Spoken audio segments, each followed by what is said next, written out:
Hello, જય માતાજી, જય મહાદેવ, હર મહાદેવ. કેમ છો બધા? આઈ હોપ કે બધા મજામાં હશો. મહાદેવ બધાને ખુશ રાખે, મજામાં રાખે એવી મહાદેવની દિલથી પ્રાર્થના.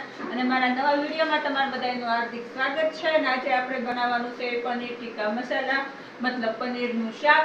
તો ચાલો જોઈ જોઈએ. એક કાંદો લઈ લીધો છે, ટમેટા લઈ લીધા છે, પનીર છે, લસણ છે, કોથમરી ને બધું ફ્રીજમાં છે, જે લીધું નથી એ બધું એન્ડમાં કાઢશું. તો ચાલો સૌથી પહેલા તો આની ગ્રેવી કરી લેશું. જય માતાજી. ટીવી જોઈ હતી ને, તો ટીવી જોવા હાટુ હોલમાં આવતી રહી બધી વસ્તુ લઈને. ટીવી જોતા જોતા આપણે સુધારવાનું કામકાજ ચાલુ થઈ ગયું છે. પહેલા તો ટમેટા લઈ લીધા છે, કારણ કે પંખો ચાલુ છે તો કાંદા સુધારશે તો આખું પડશે. તો જો ટમેટા અને કાંદા લઈને આવી ગયા છે. કા હા, એ લસણ તારા ખોલવાનું છે. હાલો જો આ મસ્ત આપણે કાંદા ટમેટા સુધારાઈ ગયા છે, લસણ આખો નાખ્યું છે ને આ કોથમરી સુધારી નાખી છે. તો ફટાફટ મિક્સર લઈને આની ગ્રેવી બનાવી નાખી.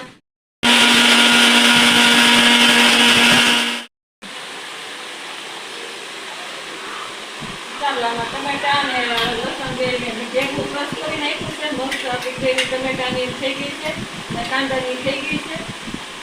ચાલો મસ્ત ગ્રેવી થઈ પનીર ટીકા બનાવવાનું છે તો હું પનીરના બટકા કરું છું. તો ચાલો જો ઈશુબેન આજ મારી મદદ કરવા આવી ગયા છે અને પનીરના બટકા કરવા મળ્યા છે. હલો, આ ગેસ ચાલુ કરી દીધો છે અને આપણે તેલ અંદર મૂકી દઈશું. પાણી વાળું તો તરત જ અવાજ આવે છે.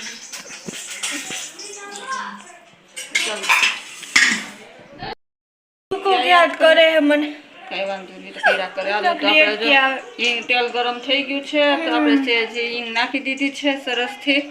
અને કાંદાની ગ્રેવી ક્રશ કર કાંદાની ગ્રેવી પહેલા કકડાઈ નાખશું. તો હવે છે ને હિંગ હળદર નાખી દઈશું. હિંગ બોલતા બોલાઈ ગયું હતું ને હવે મીઠું નાખી દઈશું, જેથી ફટાફટ આપણી ગ્રેવી મસ્ત બની જાય ને કાચી હળદરની વાસ ન આવે ને શાકમાં. એટલે હળદર પહેલા નાખવાની છે અને મીઠું સ્વાદ પ્રમાણે. ચાલો મસ્ત ગ્રેવી બને છે.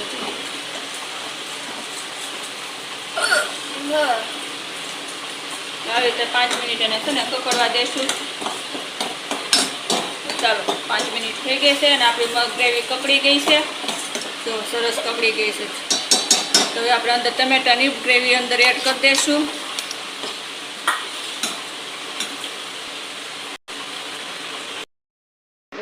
કરી દીધી છે અને હવે એને ધીમા ગેસે છે ને ટમેટાની ગ્રેવીને અમે કકડાવા દઈશું. ચાલો જો મસ્ત આપણી ટમેટાની ગ્રેવી કકડી ગઈ છે. તો હવે આપણે એમાં કાશ્મીરી લાલ મરચું નાખી દઈશું. અને મરચું તો તમારે બધાને સ્વાદ પ્રમાણે નાખવાનું, મારા દાદા ભાવતું હોય એ પ્રમાણે, જેવું તીખું ખાતા હોય એ પ્રમાણે. તો મરચું નખાઈ ગયું છે. મલાઈ નાખી દઈશું, ઘરે દૂધ જ છે.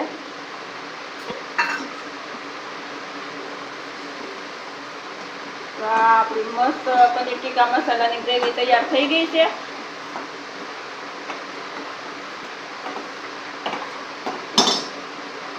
ચાલો હવે આપણે અંદર પનીર એડ કરી દઈએ. હવે આને આપણે 5 મિનિટ માટે ઢાંકીને મૂકી દઈશું ધીમા ગેસ ઉપર.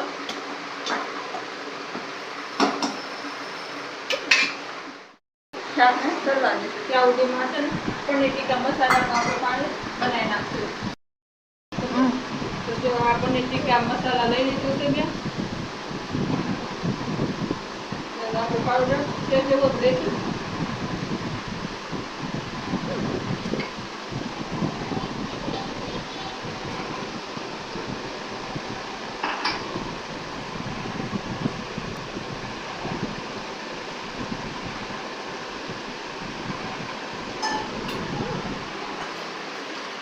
જેવું પાણી નાખીને પાવડર આપણે મિક્સ કરી દીધો છે. પનીર ટીકા મસાલાનો જે મસાલો પેસ્ટલ આવે છે હવે લીંબુ એમાં આગળ આપણે મૂકી દઈશું.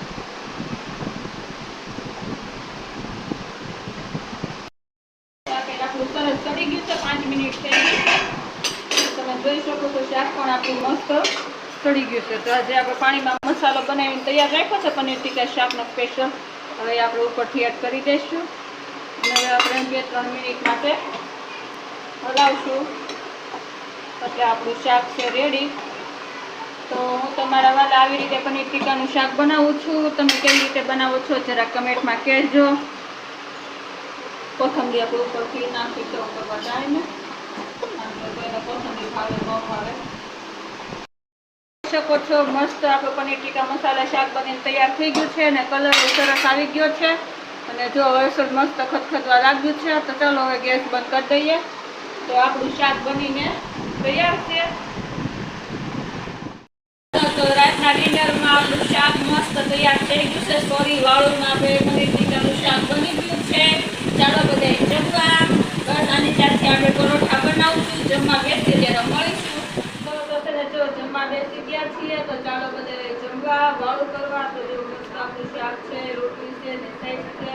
એટલે જ્યારે ગ્રેવી કરી ને ત્યારે તેમાં તમે કાંદાના ટમેટાના બટકા નાખી શકો છો. પણ એ તો આપણે મોસ્ટલી રોજ ખાતા જ હોઈએ.